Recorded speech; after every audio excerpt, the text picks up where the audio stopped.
Mazda is stepping into a space they've never dominated before, and this SUV might change everything.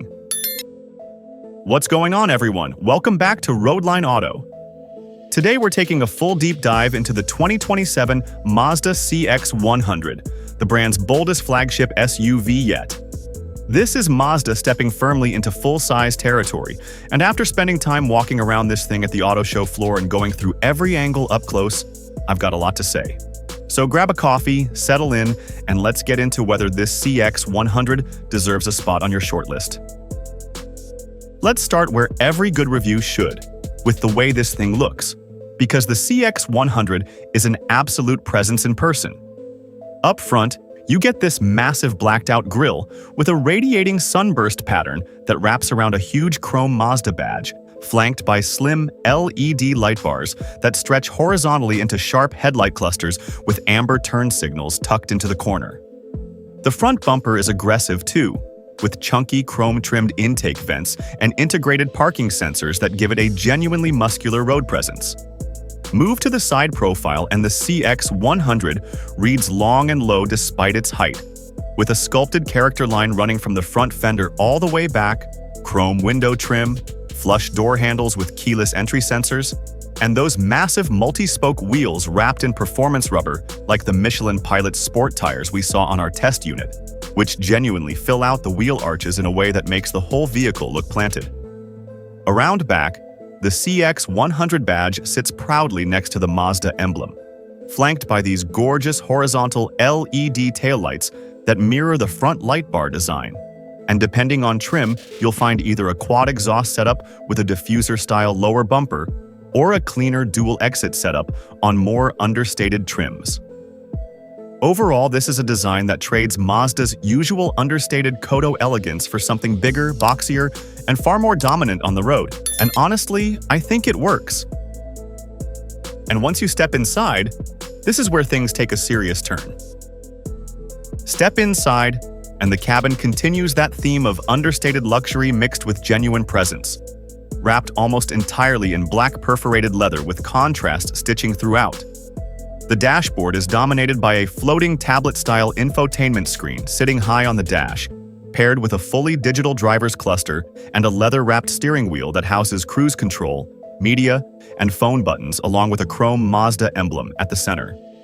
The center console features a leather-topped shifter with a straightforward PRND layout, a rotary infotainment controller, and drive mode selector, all finished in a mix of open-pore wood trim and gloss black accents that genuinely feels a step above typical Mazda interiors. Second-row passengers get their own climate control panel with a digital temperature readout, dual USB-C charging ports, adjustable rear vents, and a flip-down armrest with cup holders, while a massive panoramic sunroof floods the cabin with light and makes the whole space feel considerably larger than it is. Legroom and headroom back there look genuinely generous based on what we saw, and the third-row accessible layout combined with a low, flat floor suggests Mazda is serious about this being a proper family hauler, rather than just a big two-row crossover with extra badges. But it's not just about luxury. The tech here is doing a lot of heavy lifting. On the technology front, the CX-100 leans heavily into that large floating touchscreen we mentioned, running what appears to be an updated version of Mazda Connect with cleaner graphics, a Mazda-branded startup animation, and what looks like both touch and rotary dial control, which is a smart move for keeping your eyes on the road. The digital gauge cluster displays a customizable readout, including a semi-transparent road visualization for driver assistance features, a real-time tachometer and speedometer, and trip computer data, all rendered in a crisp blue and white theme. Blind spot monitoring is visible through the side mirror indicator lights. There's a wireless smartphone mirroring setup based on the dash layout, rear seat climate and charging controls, and the overall tech package feels aimed squarely at competing with three-row luxury SUVs rather than mainstream family crossovers. Safety-wise, everything we can observe points to Mazda taking full advantage of their latest driver assistance suite here. The side mirrors integrate blind spot warning icons directly into the glass, The front bumper houses multiple sensor clusters likely feeding into adaptive cruise and automatic emergency braking systems, and the rear bumper mirrors that same sensor layout for parking assistance and rear cross-traffic alerts. The digital cluster's lane visualization graphic strongly suggests adaptive cruise control with lane centering is standard or at least available. And given Mazda's recent track record with crash safety ratings on vehicles like the CX-90, I'd expect the CX-100 to be gunning hard for a top safety pick plus rating when it's formally tested. So what exactly is this vehicle built to do? Based on everything we've seen, the CX-100 is clearly positioned as Mazda's answer to buyers who want three-row family practicality without stepping down to something that feels purely utilitarian. This is a vehicle designed for growing families who still want a genuinely premium ownership experience, road trip comfort with real second and third row usability, and enough visual presence and performance hardware to feel special in the driveway, not just functional. It's not a rugged off-roader, and it's not a sporty two-row crossover.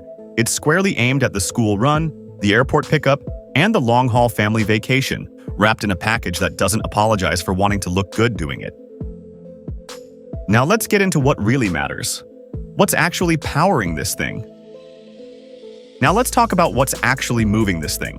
And this is where things get interesting, because the CX-100 clearly isn't playing it safe under the hood. We're looking at massive brake calipers with red Brembo-style markings peeking through those multi-spoke wheels, which tells me Mazda outfitted at least the higher trims with serious stopping power, and that typically comes paired with a genuinely potent powertrain.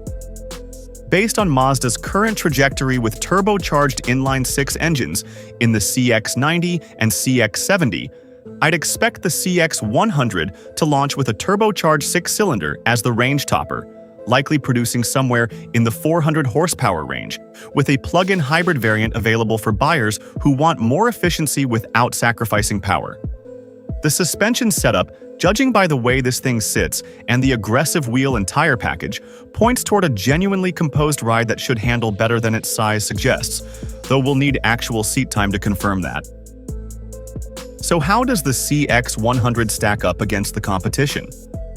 This vehicle is clearly gunning for the Toyota Sequoia, the Jeep Wagoneer, and even nudging into Lincoln Navigator and Cadillac Escalade territory in terms of sheer road presence. Though I'd expect Mazda to undercut all of those on price while still delivering a genuinely premium cabin experience. Compared to something like the Kia Telluride or Hyundai Palisade, the CX-100 feels like it's playing in a completely different weight class, both literally and in terms of positioning.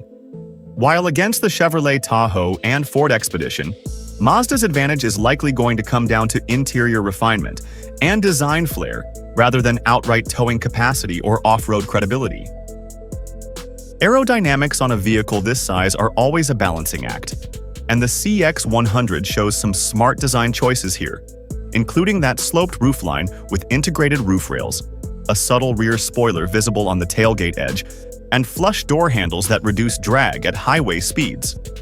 The wide track and low front air dam suggest engineers focused on keeping the vehicle planted at speed rather than chasing a class-leading drag coefficient, which makes sense for something this size. Efficiency-wise, if that plug-in hybrid variant materializes as expected, we could see meaningfully better real-world fuel economy than the segment average, though the standard turbocharged six-cylinder will likely land in the same 18 to 22 miles per gallon combined range as its closest rivals. Let's talk pros and cons because no vehicle is perfect, and the CX-100 definitely has both sides to consider. On the plus side, you're getting genuinely striking exterior design that stands out in a sea of similar-looking three-row SUVs, a cabin that punches above its price point in terms of material quality, strong safety tech, and what looks like serious performance hardware backing it all up. On the downside, a vehicle this large and this loaded is going to command a premium price, Mazda's dealer. Network and service infrastructure isn't as expansive as Toyota or Chevrolet in more rural markets, and buyers who prioritize maximum cargo space or heavy-duty towing might still find better dedicated options elsewhere in the segment. Now for the number everyone's waiting on. Based on where Mazda has positioned the CX-90 and CX-70 currently, I'd expect the 2027 CX-100 to start somewhere around $52,000 for the base trim, climbing up to $68,000 to $72,000 for a fully loaded top trim with all the performance and technology packages we've seen throughout this review.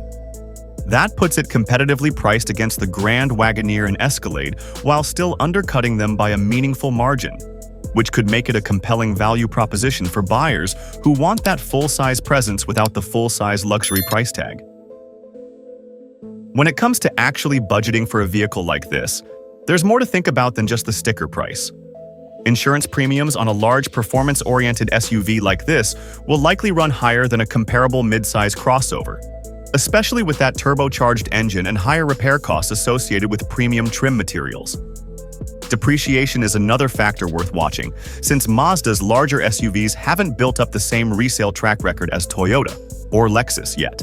So early adopters should go in expecting somewhat steeper depreciation curves in the first few years compared to more established players in this segment. On the purchase side, expect Mazda to offer the usual mix of financing, leasing, and cash purchase options, with leasing likely being particularly attractive given the vehicle's price point and the uncertainty around long-term resale value for a brand new nameplate like this. Beyond the sticker price, factor in destination charges that typically run over $1,000 for vehicles this size, optional extended warranty coverage if you're planning to keep it past the standard bumper-to-bumper period. And don't forget those larger wheel and tire packages we saw are going to come with a real cost when replacement time eventually comes around. So after everything we've seen, does this actually deserve your attention? So where does that leave us on the 2027 Mazda CX-100? This is Mazda swinging big, and from what we've seen across the design, the interior, the tech, and the performance hardware, it genuinely looks like a swing worth taking, especially for families who want three-row practicality without giving up on style and driving enjoyment. If Mazda nails the pricing and the powertrain lineup delivers what the spec sheet suggests, this could be one of the most compelling full-size SUVs to hit the market in years. That's going to do it for today's review. If you found this breakdown helpful, drop a like, subscribe to Roadline Auto for more in-depth vehicle reviews, and let me know down in the comments whether you think the CX-100 has what it takes to compete with the established full-size players. Thanks for watching, and I'll see you in the next one.